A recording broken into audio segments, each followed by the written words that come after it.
How do I know I'm going? Can anyone see me? It should show up if you give it a second. See, it says receiving your content at the top there. Where? And you're live.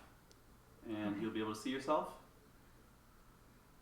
So you'll be a little bit delayed. You have to turn the sound on so that you don't hear the echo and everything. But I have to turn the sound on. yeah, see in the video on the left there, where it's showing it, it's actually muted by default. Oh, here? Yep. Oh, got it. You have to turn the sound on so that you don't hear the echo and everything. But I have to turn the sound on. yeah, see in the video on the left there, where it's showing it, it's actually muted by default. Oh, here? Yep. Oh, got it. Turn the sound on so that you don't hear the echo and everything. But I have to turn the sound on. yeah, see in the video on the left there. Okay, so now what do I do? So just mute it so that it I got it. become chaos. Yeah. Okay, I'm sorry, guys. I'm just learning how to do this. Hi, everybody! Sleepover! Woo, woo, woo, woo, woo, woo. Welcome to the sleepover. Welcome, one and all. You can leave comments, and I'm going to try not to pay too much attention to the comments because sometimes it can be really distracting. I may look once in a while, but I've got a couple of things planned here for tonight. And hey, everybody, Jennifer from Jen's Stitching Niche is going to be our moderator. So if you guys start ranting and swearing and being all crazy, Jen's going to kick you out. And so don't get kicked out. And you won't get kicked out. But I hope everybody's having a fun time so far. It is 8 o'clock on Friday night here in Hattiesburg. And I'm in my pajamas. I got my cassette tape thrift store t-shirt on. Harrison and I, for starters, have a play. Remember, I said that in my intro video, I was talking about how it's really funny that when you're a kid and you have a sleepover with your friends, sometimes you put together a play, you do a lip synced music video or whatever. And so I thought, no ranting, I thought it would be super funny if Harrison and I did a play for you. So we wrote a play and we're going to perform it for you now. So you want to come over here and then I'll get my costume on? Absolutely. Okay. So get ready for the play. And then guys, you can watch this video later too. So hopefully you don't miss it, but here comes our play. All right? Okay. Hello, everyone. Okay. So Harrison's going to help. How's everyone doing tonight? All right.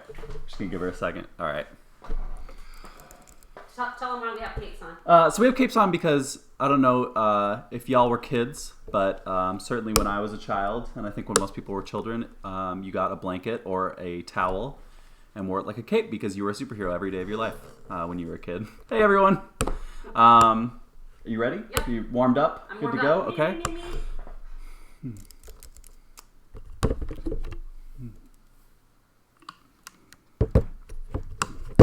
Oh. Oh, no. Oh, shoot. Uh-oh. That's gonna be bad. Okay. Hey, Harrison. Hey. I'm Yay, hey. looking for. I have a piece of needlework somewhere. Yeah. I have a piece of needlework. Right. And I'm looking for it, and it was white. It was pure white. It was super white, really clean white needlework with blue stitching on it. Sure. And I thought it was around here somewhere, but I don't see it. No, I haven't seen needlework around here anywhere, honestly. I looked. Right. I looked in the kitchen, and I thought I put it. You're sure you don't? It's not around me. It's not around you. So don't you? So it's about I'll save you It's time. this big. Right. And it's white, and you haven't seen it. I haven't seen any needlework. Okay, I'm gonna go. Okay. I'm gonna go look in the bathroom because maybe I put it in the Oh, bathroom. great idea. Okay, Perfect go look in the idea. bathroom. Okay. Oh no. Okay. Okay. Think, Harrison. Think. I'm just gonna have to tell her, aren't I? Oh no. I'm just gonna have to tell her. She's gonna be wrecked. She's been working on this so long. Okay, so I looked in the bathroom. I didn't see it in the bathroom, and so I don't know where that needlework could be. I mean, if I lose it, I'm gonna cry all night because I just love that needlework so much. I mean, Okay, it's okay. I worked on it, and it had specialty stitches, and it was silk. I don't know what that means, but and it Mom. had turkey stitching, and Algerian islands. None of this means anything to me. Montenegrin crosses. Mom. Over one. Mom. It had over one, Harrison. Where is it? Mom, I'm so sorry, but I spilt my coffee on your needlework. I You coffee dyed it! It's even better than before! Yay! Yeah!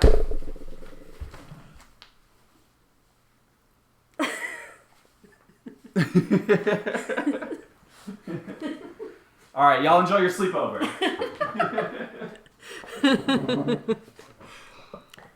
Okay, that was our play. We didn't want it to get too long and complicated. Now I'm sweaty. I haven't done a play for a while. Okay. Hey, everybody. It is Friday. Fridays are great sleepover days, and I'm so glad that so many of you are enjoying the night already. I've seen pictures of people with their stuffed animals. I brought some of my stuffed animals back there. One of the best ones that I've got is this little guy that I got at the thrift shop. Somebody donated him to the thrift shop. They crocheted a Bert from Bert and Ernie, and they just never gave him arms, and I don't know how to crochet, but I kind of like armless Bert, don't you think? Anyway, I hope you guys had a good week. We I had a fun day. Jen and I went to the Lucky Rabbit and had a good time today. We each came home with a couple of little treasures, and so that was fun. I thought I would do just like a little show and tell, and then I have some questions too, some sleepover questions that I thought I would answer. I have this little thing on my piano right there, and it's just got a lot of like little needlework pillows and things in it, kind of miscellaneous things. And I like to do show and tell, but I never think to do all these little things. And so I'm just going to show them to you kind of one at a time. That's probably got walnut shells in it. This was a little heart and hand piece. And I did the finishing like a little sack, but then I just kind of folded the top over and put a little button there. And I think that's kind of cute. It's just wool on the back. And so that goes in there. This is a piece called Love Thyself.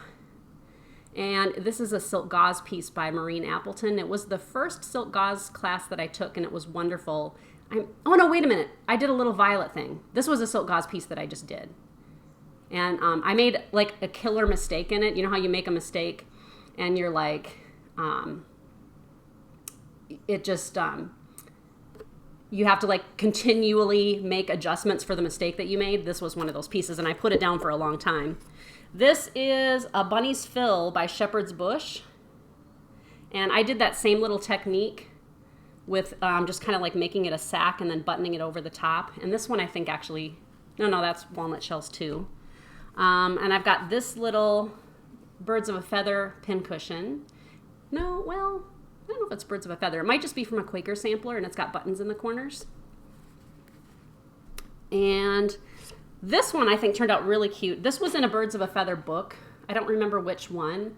And I finished it with linen on the back and the front. And then I just wonky sewed old buttons around the whole edge. And some of them I sewed on kind of loose, so they're kind of drapey.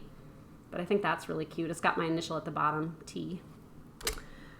These I think I've shown before. This was a pincushion exchange that I was in. These were Prairie Schooler pincushions.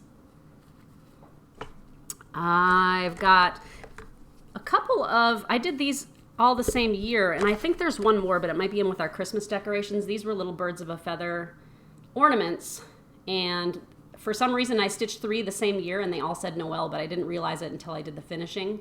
I put this this curly fiber across the bottom.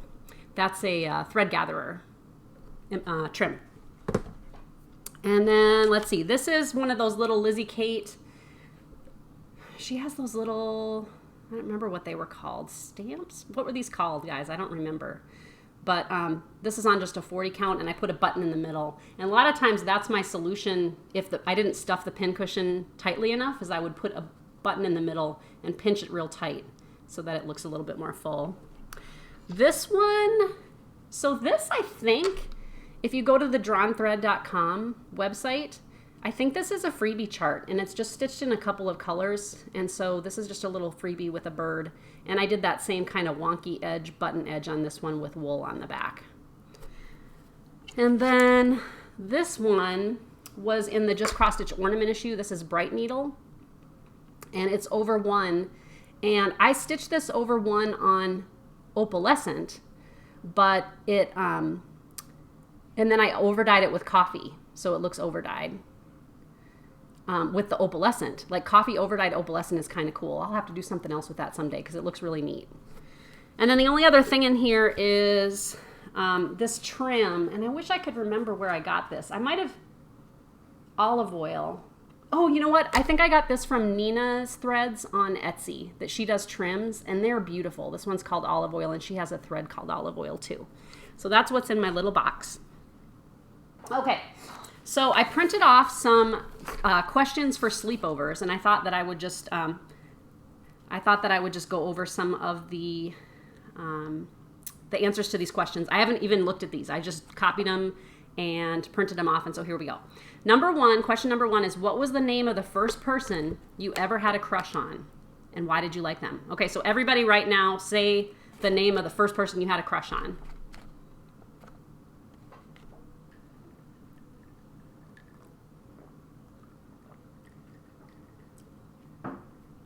The first person that I ever had a crush on, I think might have been my Uncle Joe when I was like really little, but I don't really remember that. The first person I remember having a crush on was, look at everybody, Paul, Bert, Jeff, funny. First person I ever had a crush on was Robin from the Batman and Robin live action show. Burt Ward. I thought he was really cute. And when I was in kindergarten, someone told me that he died in the shower, and I was absolutely crushed. I don't know why I liked him. I still kind of like Robin, though, as a character. Number two is, what is one thing you regret having done or not done in your life? I wish I had taken art classes. I took art all through grade school because it was just something that our school offered. And then once I got to college... once I got to high school, it was just kind of all college prep. And so I never took art after grade school, and I wish I had. Number three, which parent do you identify with the most? I would say I'm really most like my dad. He's really funny, kind of crazy, smart, friendly, awesome, wonderful.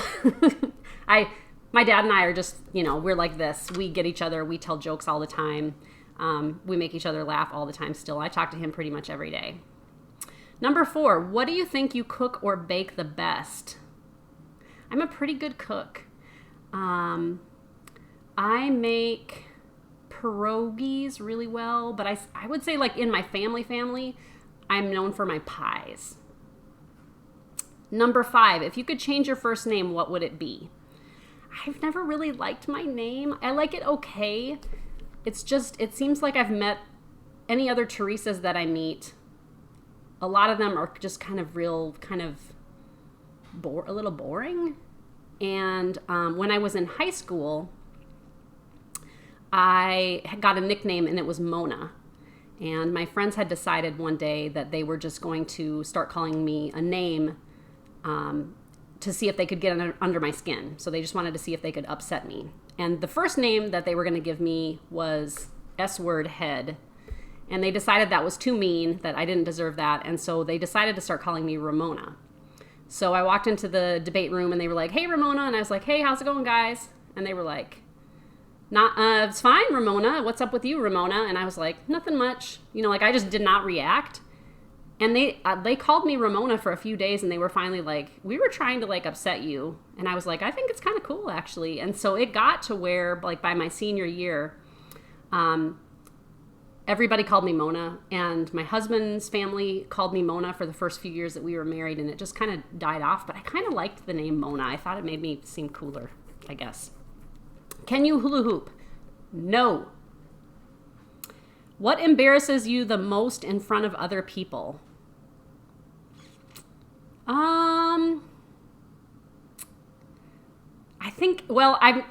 I think if I passed gas in front of other people, I would be really, really embarrassed. But I don't get too embarrassed. I'm used to public speaking, and I do fine in front of other people, I guess, mostly. Burping, I think, wouldn't even really bother me. Oh, you know what's super embarrassing is when you go out to dinner with people and you're eating and you inhale and you get you start choking, and it's one of those chokes where you're like, okay, I'm going to cough now for the next 5 minutes, and your eyes are like streaming and you're just coughing and choking and it's terrible, that is embarrassing. And I don't know why, because it's not like we want to do it. It just happens. Number 8, have you considered running for president? No. I would never want that job. I think that's a terrible job because half the people in the country think you're terrible, and people make terrible drawings of you and make fun of you on TV. I just wouldn't want that. If you had to choose one thing you were most passionate about, what would it be and why?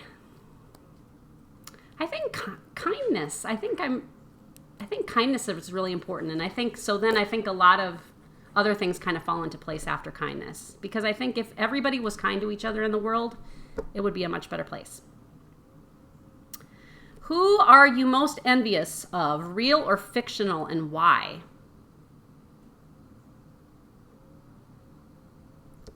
I don't even know the answer to that. I don't know. I think everybody has their problems. Everybody has their battles that they're fighting. And so I don't know that I would ever want to be somebody else. And I know that some people have like things materially better, or they might be more famous or more popular, but I can't think of anybody that I'm envious of, real or fictional. You know what? It would be super fun to be in the Harry Potter universe and be a wizard. I'm envious of wizarding powers, I guess. Okay, where is the most beautiful place on earth and why? I really miss living up in North Dakota, and I think for a lot of us, home is always best, where we think like we're comfortable at home,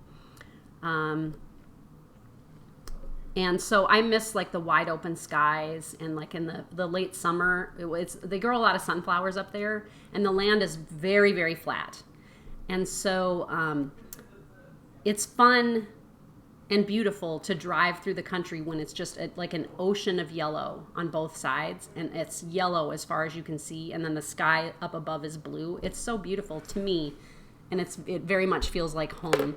But I think there are a lot of places that are definitely beautiful. I think you can find something beautiful about a lot of places. Number 12, are ghosts real? I have a ghost story for you. So, when I opened my first needlework shop, it was in an old building from the 1800s that was a department store, and it was really cool. It had like the wooden banisters and the fancy ceilings and chandeliers, and it was really, really a cool old building.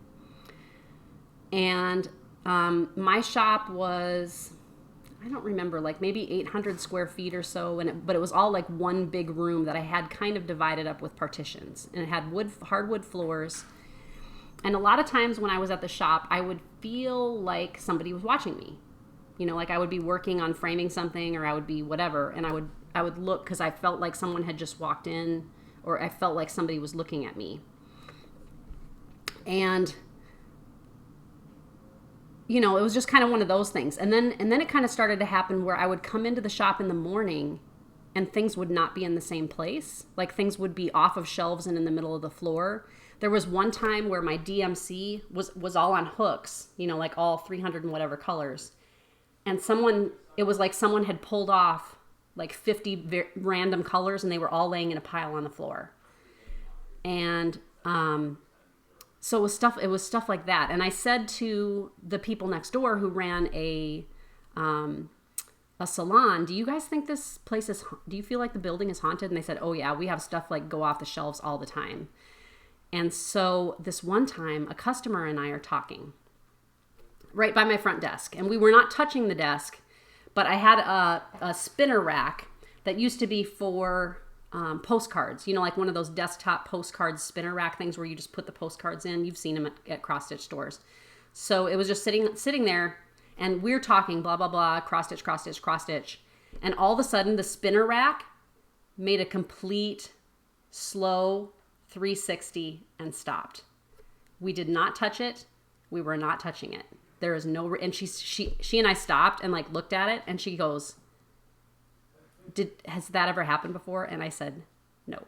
So when I had to leave that shop, And I never felt like it was scared. Like I wasn't scared to be there. It was more interesting than anything else. And when I left that shop, before I closed the door the last time, I said, all right, ghosts, be good. Don't scare the next people. But it was kind of cool. Number 13, are aliens real? Of course. I don't really believe, though, that aliens visit Earth. Like, we're pretty boring.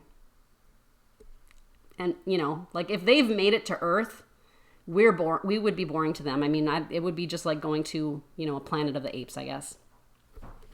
Number 14, how old is the most expired item in your fridge? I cleaned my fridge out pretty recently and went through everything, and I didn't find anything. I do it regularly, so my fridge is not that shocking. So not that, I would say not, I may not have anything that's expired in there. I may have a tomato that is starting to get soft, but that's about it. Number 15, are your feet the same size? Yep. I wear a size 10, which used to be kind of a bummer because I'm like 5'9", for those of you who haven't met me. I'm tall, but not weirdly tall. But I wear a 10 shoe, and when I was younger, it was really hard to find size 10 shoes. And it seems like these days it's much, much easier to find bigger shoes. Number 16, what is the saddest song that you've ever heard? One song to me that's really sad, and I don't know if you guys know this one, it's called Stop This Train by John Mayer. And it's just this song about, like, I'm getting older and my parents are getting older, and I don't want them to get older because that means they're going to die, and I don't want them to die. And, stop this train just means like, whoa, slow down. This is going too fast. And so he talks to his dad, and his dad just says, hey, wait until you're my age. Like, things really get scary. To me, that's a really sad song. How about the sweetest song? The first one that comes to mind, I'm a big Beatles fan. I've seen Paul McCartney in concert 3 times. And the first song that came to mind was the song I Will by the Beatles, which goes, who knows how long I've loved you, I love you still. Will I wait a lonely lifetime? If you want me to, I will. That's a very, very sweet song. So I don't know if that's the sweetest song, but that is a very sweet song. Number 18, do you know how to play dominoes? I do, and sometimes when my family gets together, we play Mexican train dominoes, and I don't know if you've ever played that. It's really fun if you ever get a chance. You have to have a big old box of dominoes, and then there's a special piece that you can get that goes in the middle. And it's fun, and it's an easy game to teach people to play, and even children can play it easily. And so it's a great game if you just want to sit around and talk to each other. Number 19, what's under your bed? Not much, surprisingly. I have a lot of stuff, but like under my bed, I think I have one flat tub that's got like tubes of paint and some alcohol markers. And, it's like some paint brushes and like some art supplies in it. And I think that's it. There may be a cat under there, but that's about it. I don't have that much under my bed. Maybe a ghost or an alien. Okay, number 20. Have you ever prank called someone? So this story goes back to, I don't remember this. My mom told me about this actually recently as an adult. And I have no memory of this. But she said, apparently, when I was like 5, I was prank calling someone.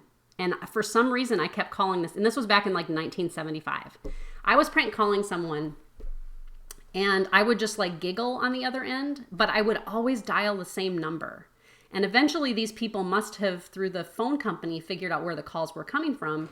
And they called and told my parents what was happening. And my parents drove me to their house and made me apologize. And my mom said that I just was like weeping and tears were streaming down my face on their doorstep. And I have no recollection of that at all. But she said it was quite traumatic. We used to call and prank. I mean, we used to do pretty minor prank phone calls. Like one that my cousin and I used to do, which is really silly now that I think about it, is we would listen to the radio, because back in the 80s, you listened to the radio. And whatever song was playing, we would call the radio station and request that song. And then, so we would call and say, like, will you play Man-Eater by Hall & Oates or whatever? And they would go, it's playing right now. And we'd go, what? We're missing it. And then, like, slam the phone down. It's not a very good prank call. Number 21. All right, guys. So what would you rather have? 100 kittens or 3 baby sloths? I don't need to answer this question, do I? Sloths are really cute, but 100 baby kittens? That's totally 100 kittens. Hands down, 100 kittens. Number 22. Are you proud of what you're doing with your heart and time right now? Yeah, I am. It's really great to get to know the floss tube community and be designing again and stitching and working from home and starting a website and starting a zine and taking better care of my family and taking better care of myself. So yes, I am proud of what I'm doing with my heart and time. And then number 23 was why or why not. Just because I think life is short, and so you should do what you enjoy and what makes you happy and what helps other people. Number 24. How many bones have you broken? 0. I have never broken a bone. Not officially anyway. I guess I could have broken something, like stubbed a toe and broke it and didn't really realize it. But I'm indoorsy. You know what I mean, guys? I think most of us stitchers probably would describe ourselves as indoorsy. I'm not an athlete. I used to play golf, and my mom used to sign me up for everything. So I played basketball, softball, volleyball, golf, swimming, tennis, but I never broke a bone. And part of it is I probably just didn't play that hard because I didn't enjoy it. And so I never broke a bone. My son Graham broke a bone playing cards once here at the house. He got super excited about the game and he fell back in his chair. Like he just plopped down and he jammed his finger and broke his finger playing cards, which is pretty silly. Number 25, have you ever won anything big or small? Yeah, I've won small things. I remember back the radio station Y94 in Fargo, and it was the pop station. And I think maybe when I was like 15 or 16, they used to have this thing where you'd call in and you'd have to be like the 94th caller or something to win something. And it usually was that you won $94. But the time that I won, it was a radio Walkman. So I won a radio Walkman off the radio. And I remember the song you had to listen for was We Got the Beat by the Go-Go's. We got the beat, everybody get up your feet. So I won that radio Walkman, and it was gray and small and really crappy. Okay, if you could buy one material thing and money was not an issue, what would it be? One material thing and money was not an issue, what would it be? I mean, I think... I think like my dream house. Like I love being at home. I would rather be at my home, and not particularly this home, but just with my cats and my family and my stuff and my stitching and everything. So I think if money was not an issue, I would want to have like a house that was exactly perfect for me and I love my house. So I'm not saying I don't like my house, but like it would be fun to just design a house and have everything that you wanted it to be. I totally would want a secret room behind a bookshelf. And I've been in houses where they have that, where there's like a bookshelf and you just pull on it and you go and there's like windows. Wouldn't it be great to have a secret room so you could like be there in secret? I think that would be fun. Okay, number 27. What's your favorite plant?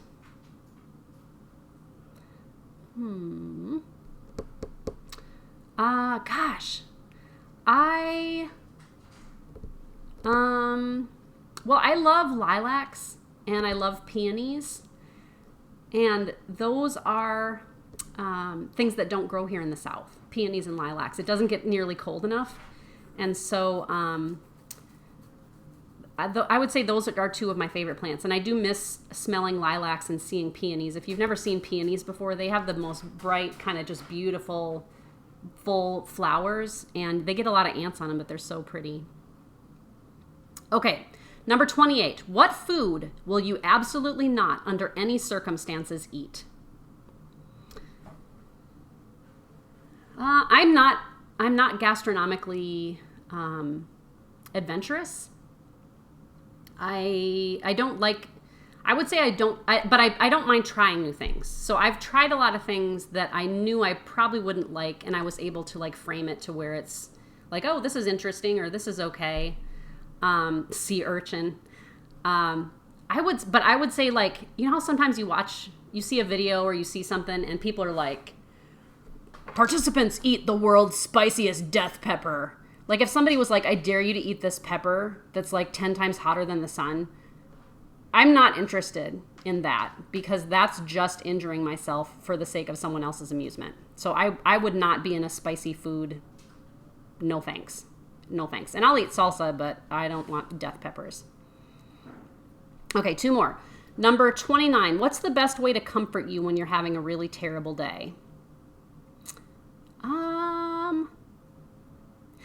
So one of the things I do if I'm having like a really bad day and I'm feeling really sad, and I don't know if any of y'all are going to know who these guys are, but there's a band called OK Go, and they do music videos, and they're kind of a like pop rock band that's current. Like, they still are they tour, and they're young. They're probably in their mid 30s or, you know, late 30s. And they make amazing music videos that are super fun to watch. And they're most famous, I think, for the one where they're on treadmills and they do like a dance on treadmills. I don't know if any of you have seen the treadmills video, but their videos are like so fun, so lighthearted. The music is like really groovy and catchy. And I multiple times will sit, you know, like have sat and watched like 4 or 5 of their videos, and it always cheers me up, because it's just, they're kind of zany and really creative, and it just kind of like is a little bit distracting. But of course, stitching is a great way to end a terrible day. The problem, I think, for me with stitching after a bad day is sometimes stitching is very contemplative. And so sitting and stitching after a bad day would just give me an opportunity to kind of sit and stew about it. And so I would say I need something kind of distracting. I don't particularly like to watch a lot of movies. I don't watch a lot of movies. I don't. Okay. Last one, number 30. Has anything or anyone ever saved your life before? I mean, probably. I think all of us probably have had our lives saved just by things like antibiotics, you know, or medical intervention of some sort. I have saved 2 people. I feel like I played an integral part in saving the lives of 2 people. I do watch musicals sometimes, Rami. So person number 1 was actually at a needlework retreat of mine in Fargo. And I used to do a couple of needlework retreats a year, and I always had them someplace where there was a pool, and my kids would come and swim during the retreat. So I would sit with them sometimes, and then sometimes my husband would sit with them while they swam, and they just loved it. They loved to swim. And so we were at this, I don't remember which hotel it was at, but they had a big pool area with slides and, you know, like the mushrooms with the water coming out, and like there were multiple areas and multiple hot tubs and things like that. And it was almost empty. There was almost nobody there. So I was there with Graham. Graham wanted to come swimming. My husband dropped him off. I said, I'll watch him for an hour or whatever. So I sat by the pool with my needlework and stitched and just kept an eye on Graham. And there was only one other person in the pool, and it was a little kid about Graham's age. He was probably like 6 to 8, somewhere in there. And then his family was in the pool area, which was it was a very, very big pool area. And his family was there, but they were like off in a corner and talking amongst themselves, okay? And so this little kid is in the pool, and it was one of those, you know, like where a 0 entry pool, but then it gets deeper and deeper. And so I was keeping an eye on Graham, but I mean, there was really only this one other kid. And he kind of started like working his way deeper and deeper, and I could see him doing that bob where he's kind of bobbing on his toes, like pushing off the bottom and up, but he kept going deeper and deeper into the pool. And I start watching him and I'm like, I don't think this is okay. And he went under and came up and went under again. And I jumped up, I dropped my needlework, I jumped up and I said, he's in trouble. And I ran to the pool and jumped in my clothes. And his sister came running from the other side of the place and she jumped in too. And we hauled him out of there. And he went directly over to his mom. And she just kind of bent down and whispered to him and went right back to talking to the people she was with. And his sister, who was maybe like 12 or 13, said, thank you so much. Thank you so much. I'm so sorry. Thank you so much. And then she kind of kept an eye on him after that. But the scariest part about it was how quiet it was just that, like, if I hadn't been there that day, I think he probably would have drowned, because he didn't splash, he didn't make a noise, his arms didn't go up. It was just like a silent, quiet, like bobbing and going under the water. It was really scary. The hotel found out about it and they were like, thank you so much, because there had just been a drowning at a hotel near there like the week before.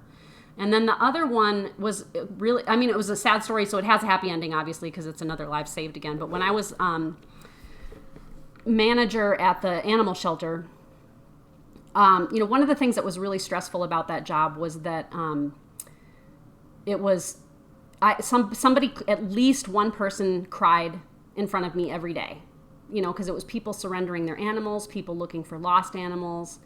Sometimes it was happy tears, but it was just a lot of there was a lot of sadness with the people associated with the shelter, which is fine. I loved helping the people who came in. And one day this guy came in and he was kind of rough around the edges and he had kind of a scruffy looking dog named Doodlebug. And he was very nervous and very kind of just shook. And I did the intake, which just means the paperwork for somebody dropping off their animal. And so I took him into the intake office and he explained to me that he was homeless and that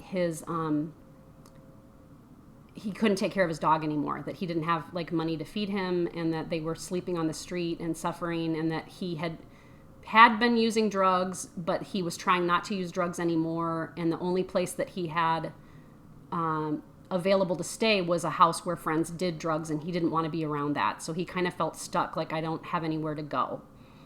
And so, and then he at some point he started weeping. And so, I was like, oh, okay, this is not a good situation. And then he started saying things like, I wish I was dead. I think when I leave here, I'm just going to go walk into traffic. He just started saying things that were like, I'm going to, kind of end my life when I leave here. Because he was like choking, sobbing about leaving his poor, sweet dog behind. And his dog was perfectly lovely. And so he said a couple of things, and I said, will you hang on a second? I need to go check something and I'll be right back, I promise. And so I went to the office and I said, okay, here's the deal. We've got trouble. I need you to call 911 and I need you to come with me, and we need to stall this guy until the ambulance gets here. So my team just like busted into action, and hi Paula. We busted into action, and they called the emergency team. And so I went back with one of my young workers, and I said, okay, Ashton, we need to just stall this guy. So I need you to do an exam on this dog and ask as many questions about this dog's medical history as you can think of.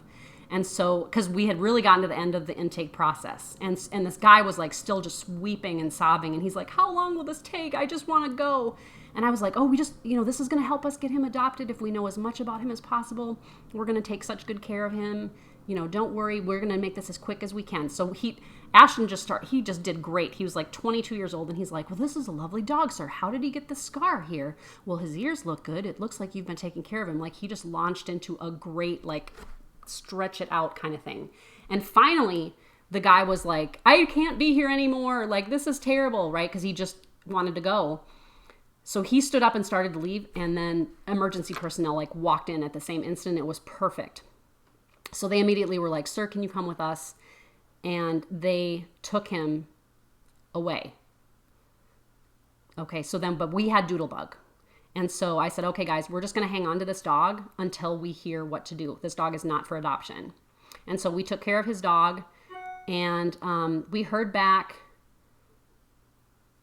I think like 2 weeks later, we heard back from the guy, or three. I mean, it might have been 2 or 3 weeks. Anyway, it was a little while later, and the guy called and wanted to talk to me. And he said, thank you so much. He said, that was like my worst day. And like, you literally saved my life. And he said, I'm safe. I'm at a men's facility, a religious men's facility. He said, I'm doing the cooking and I'm doing well. And I said, okay, well, I said, we have Doodlebug here for you. We didn't want to do anything with him. He's totally happy and safe and clean and he's fed. Do you think it's possible that you would be able to take him back? And he said, oh, I really don't know because I'm going to be at this facility for a while. And so he said, let me get back to you. And so he kind of, it took him a little bit, but we hung on to his dog, and he did get back to me, and he said, okay, the director here, said it's not really in the rules for us to have animals, but he can. And so he said, okay, Doodlebug can come live with us. And so we like scrounged through donations and like whatever we had. We got like a brand new dog bed and bowls and big bags of food and treats and toys and everything we could think of. And I didn't go out, but I sent 2 of my team members out to take Doodlebug back to this man. And they said it was awesome, that he was so happy to have his dog back. And that was really the last that I ever heard from that man. I hope that he did well. I think that he did get to a good place. I think the place that he was at was supposed to be a pretty good place for people who were having troubles like he was having. And so it was really special. I think we all have it in us. You know what I mean? I think we all, like Mr. Rogers says, look for the helpers. I think that's in us all. Like if any one of you that would have been presented with the same situation, you would have done the same thing. And it's just a blessing to me, it's a blessing when like you can be there for somebody when they're having a bad time. And so those are my stories. Okay, so I really only wanted to do this for about an hour, and we've got about 20 minutes left. I'm going to open it up now to some questions. If you want to ask questions, I'm not going to answer them all. I'm just going to kind of see them as they come in. And there's a little bit of a lag time between me and you. So I'm talking now, but you're not hearing me yet. So it's gonna seem like there's a little bit of a disconnect, but there isn't. So go ahead and ask some questions. Any kind of questions. It doesn't have to be about needlework. It can just be like sleepover-y type of questions. I'll tell you, today I went and got my eyes tested, and I hadn't had them tested for a little bit, and I really just haven't liked the glasses I picked out last year, which is why you see me wearing readers all the time on my head. And it turns out that I don't need glasses anymore except for my cheaters. And so I told him, I said, can I get +3s for my stitching? And he said, yes. And I said, do you want, do I get them just at the drugstore? And he said, well, you can, but he said, actually, like the ones you get from the drugstore, every lens has a center that's like the center of the lens. And when we give you a prescription, that center is made for how your eyes are. And when you buy, like pre-made ones, it may not correspond with your eye. And so your eye keeps trying to find that center, and you can mess up your eyes a little bit. So I went ahead and got prescription readers today. Okay. How many cats live with you? We have 9 cats in the house. I have 7 and my son has 2. And so that's how we have. How can I get the lines out of fabric if I can't wash the fabric? There's a great tutorial on, Flannel Jammies Farm has a great, right? Flannel Jammies, guys. Tutorial on how to iron things and really get the folds out. I want to go get part of it is having the right pad and the right padding underneath, and then spray starch, just scentless spray starch. I do play a musical instrument. I played the piano. I took piano lessons until I was 16, and then I took them again as an adult. My piano is hopelessly out of tune right now, and so hopefully sometime in the next year I can get it tuned back up. Well, actually, in time for Christmas would be great. Who is your favorite designer, and what is your unicorn chart? Wow. I think there are a lot of great designers. I really like what Kathy Barrick does. I love her colors. I love her kind of whimsical, you know what I mean? Like her stuff is just a little odd, a little interesting. But So I would say she's my favorite designer. And my unicorn chart. So a unicorn chart, for those of you who don't know, is a chart that you really want that you can't find. I'm trying to think. I don't know on that one. I'll think about it, and if I think of it, I'll let you know. Okay, somebody wants to know what Brode wool is. Brode or Broder? I don't know. It's on the Birds and Berries chart. I'm not sure. If you couldn't, Farm Girl says, if you couldn't cross stitch anymore, what would you do instead? I paint a little. I like art. It would be fun to like take a pottery class and find other artistic things to do. But hopefully I'll be able to cross stitch a long time, especially with my new cheaters. I also like to read, and I'm trying to get back to doing more reading. I used to sleep with books when I was little instead of dolls, and so I really need to do more. Do more reading. Any other questions? Woolly Girl says she quilts. Hi from Australia. Hi, Christine. Hey, Long Dog. For those of you who are coming in late, this video I think will get saved, and so you can go back and watch the parts you missed. You missed a lovely play that my son and I did. Do you still make miniatures? I haven't for a little bit, but I'm kind of getting ideas to do a few again because I came across my clays and I want to do some more. Okay, I love your floss tube names. I want one, but I can't come up with anything catchy like I want. Any ideas? My first name is Glenn, and I love to cross stitch. Glenn, what else do you like to do? I'm trying to think what a good. It's hard. It gets hard because the more floss tubers that there are, the harder it is to come up with kind of clever names. Does anybody have a good name for Glenn? Glenn, maybe watch the comments and see if anybody comments. The oldest sampler I've recreated is this the Sarah Woodham sampler from 1770. And actually that's right here, so I'll just pull it off the wall. It's this one. I've shown this before. Whoa. And so this is the original. Lindy at the Silver Needle has the model, and the model's very, very pretty. Do you like to give your cross stitch away or prefer to keep them yourself? I do both, and I'm cool with either. Certain things are hard to give away. You know, you stitch it and you're like, oh, this is awesome. I don't want to give it away. But I've given a lot away. I've probably given away almost as much as I've kept. What's your favorite floss? Hi from Egypt. Hello, Egypt.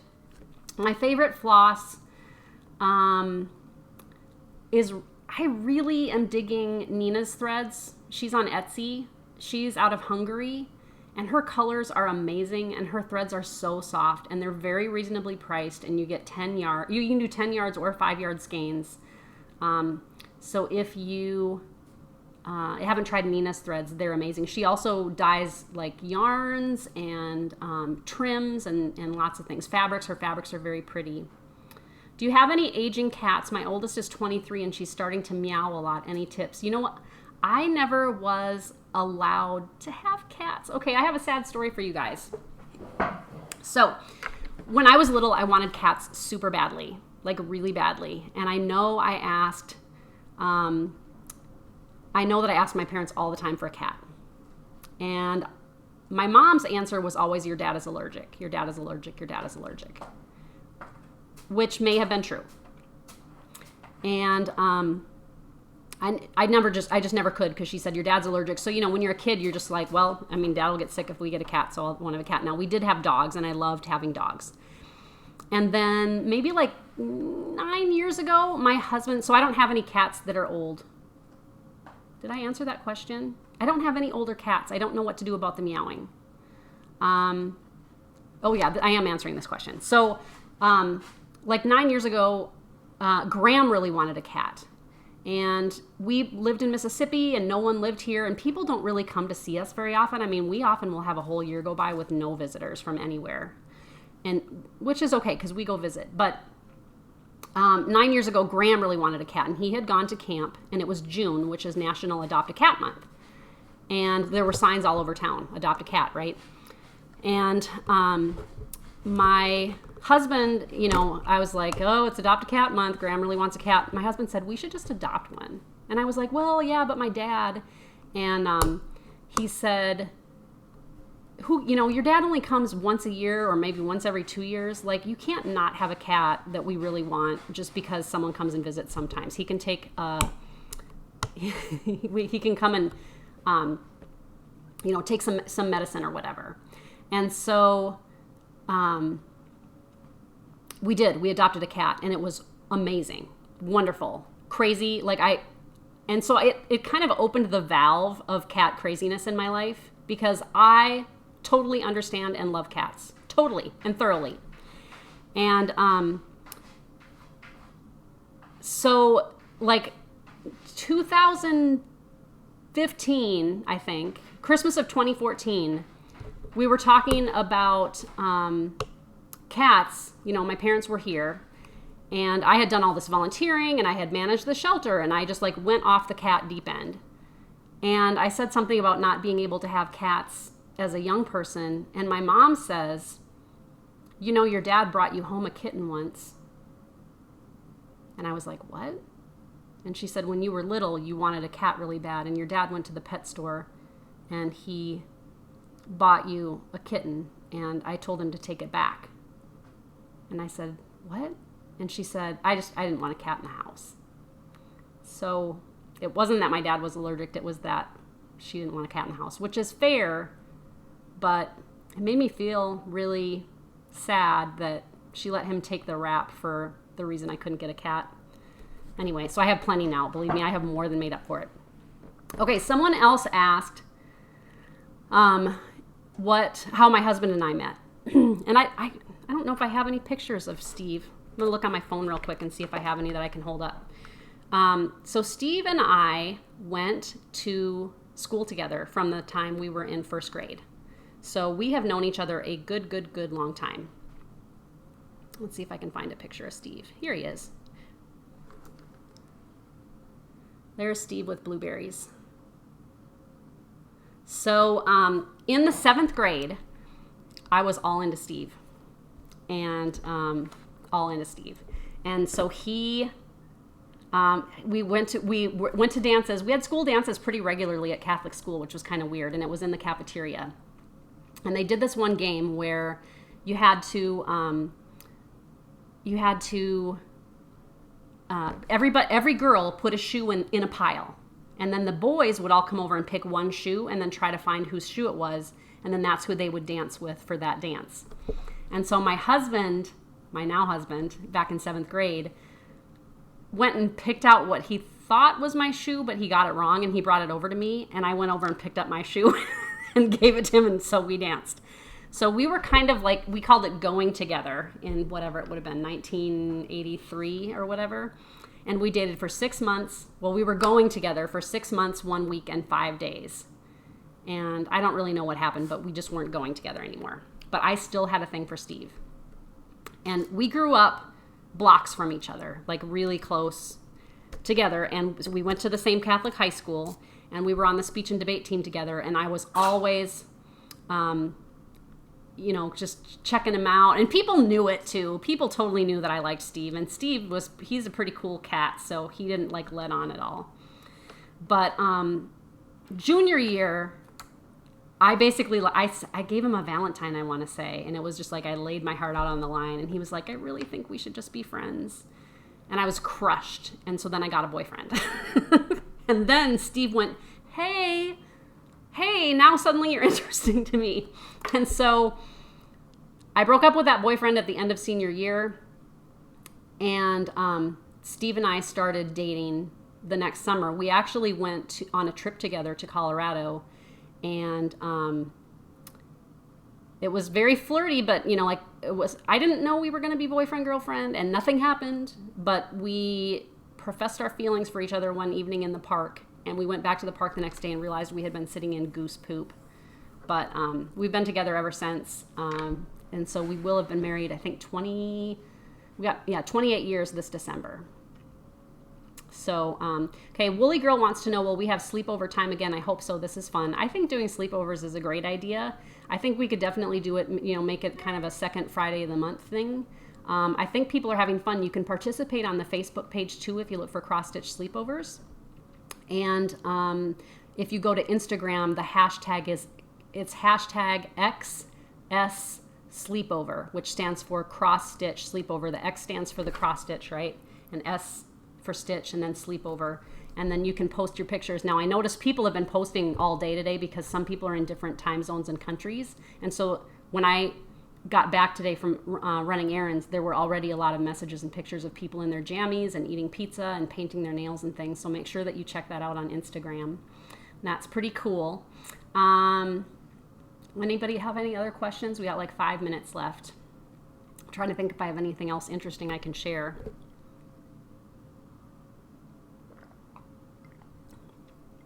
I wonder if anybody, I know that there are some people out there that are actually having sleepovers tonight, and I think there's a retreat going on right now too. If you look on Instagram under hashtag XS Sleepover, you'll see that you'll see pictures of the retreat that's going on. How did you and Jen meet? Okay, this is a good story. And it's funny because just the other day, and Jen is on here, Jen's in the comments, so she can add comments too if she wants. But the other day I was like, Jen, what if we never met? Because we're just such good friends. I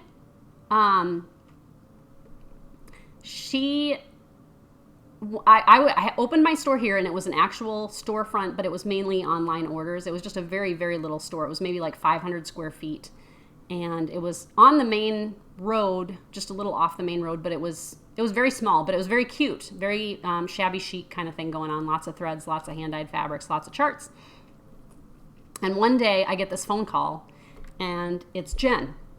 And she says, hi, is this the cross stitch store? And I said, yeah. And she said, are you open? Like, can I come and see, can I come and shop? And I said, yeah, absolutely. So we talked about like my hours and things, and she goes, okay, we're going to come and see you. My sisters and I are going to come and see you. And I was like, great, that's awesome. So, and that was a Friday, I think. And then she showed up that same day, like at 3:00 in the afternoon. And she walks in the door, and she's looking around like as fast as she can, and her eyes are like this big because it's like there was nothing here in Hattiesburg except Hobby Lobby and Michael's, but what are they at? Nothing good for cross stitch, not hand-dyed fabrics and threads for sure. So she goes, oh my gosh, I like all of this. This is all awesome. This is so good. And she goes, I'm not really supposed to be here because my sisters and I are going to come tomorrow, but I couldn't wait, and I wanted to stop by and see this before tomorrow. Like couldn't wait. And so I was like, okay, that's cool. So she was like, okay, see you tomorrow. And then they showed up. And then they would come over just intermittently, sometimes with their children and sometimes by themselves, and they'd buy charts. And then I had retreats, and they each attended a few retreats. And then one day they asked me to join their bunco group. So I started going to the bunco games, and I was kind of excited because we were relatively new here, and I didn't really know other people. And, they're all about my age, and we are we're very alike in some ways. Like, we're all just kind of a casual group, and we like to laugh and eat and stitch and, just be pretty cash.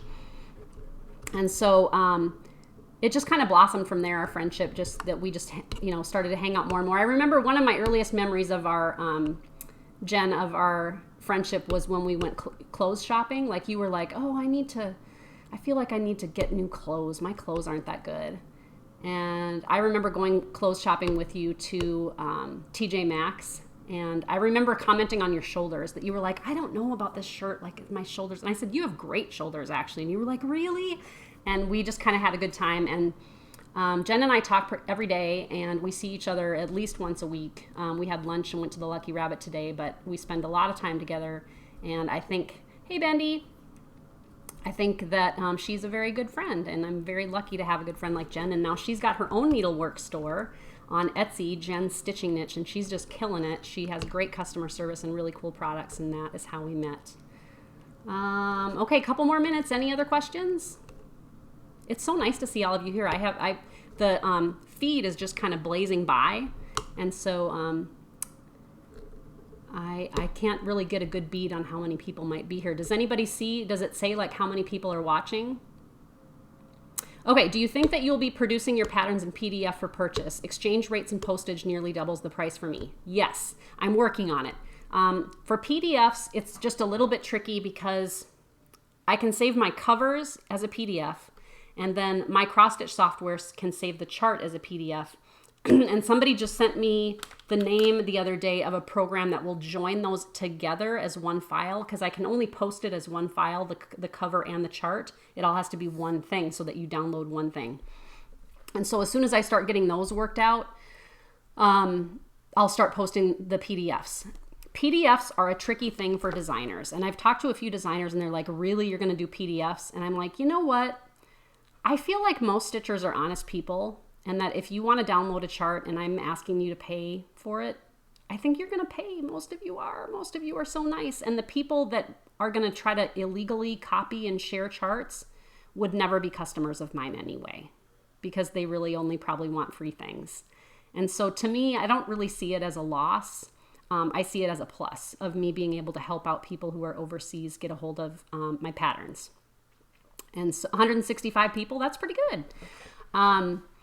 So I think having PDFs online will be really nice. I do on my website have flat $6 shipping rate to other countries right now, and I hope that helps too. But I totally hear you about the exchange rate. When I started my business, it used to cost sometimes less to send to Canada than to other parts of the United States. And of course, I was up in North Dakota, but it's shipping has just gotten terribly expensive. The minimum to ship to Canada now is like $10, even if it's just like a chart, and that's just terrible. Jenny Knits asks, do your cats help you stitch? So here's the worst part with having cats as a designer. Because they really, when I'm stitching, they're very happy and they will just kind of curl up and they know that that's just kind of snuggle time and they just use my body warmth. The worst time having cats as a designer is when I'm kidding, okay?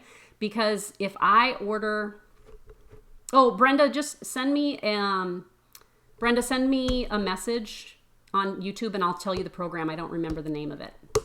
Okay, so when I as a designer want to kit something, I can order threads from the dyers many yards at a time. So I could call up the General Art and say I need 1,000 yards of this and 500 yards of that and whatever, and they send them in big like bundles already cut. Some of them will send it actually all wound together, and then you have to cut the lengths.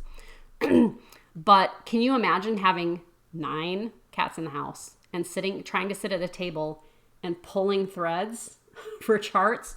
They go bananas. Like if it's the wrong time of day, it's just not even worth trying, because it's just a lot of these kind of hands and like big cat eyes where they just want to play with all the threads. It's really crazy. If you and Jen want to have a stitching retreat in Hattiesburg, we would come. We have talked about running a retreat here in Hattiesburg, and I think it would be cool to come up with a retreat project that I could do, and she could set up her store. And I used to run retreats all the time. They're a blast. I'm a big believer in retreats just being fun. Like it's fun to just sit and stitch and do some exchanges and, eat good food. I always had tons of food, tons of snacks and coolers full of drinks. And just, I used to have like a masseuse come sometimes, but we just had a great time. So we would maybe want to do a retreat at some point. We've talked about it. So, all right. Well, it's 9:03. I had a great time talking at you guys, I guess. It's kind of weird to like be in front of this audience just, in my pajamas. But I plan now on sitting and stitching and watching some floss tube videos and participating still on the Facebook page. And okay, wait. Beth is asking, the wall in front of you seems to be filled with your work. Can we see it sometime? It is. You probably see me looking at it a lot. It's pretty full, like all the way to the ceiling. But here's the deal. This weekend, we're going to go pick out paint for the new craft room. And so it's all going to get moved. And so I want to show you then. So I promise to take you on a tour of the craft room when that's all set up and you'll get to see everything. I think the sleepover is going to be super fun tonight. So please do check in on Facebook, share pictures of what you're doing, your projects, ask questions, say hello to people. The same on Instagram. For me, Instagram is real easy because you can just take quick pictures and like look at people's other pictures and comment, but you can use either one of those formats to go ahead and participate in the sleepover with each other. The Facebook page, Inez, if you look, just type in Cross Stitch Sleepover and it will come up. It's the only page called Cross Stitch Sleepover. So I'm going to say goodbye to everybody. Thank you so much for participating, and I will see you later. Maybe I can figure out how to stop this feed. Good night, guys. Love you all. Bye-bye.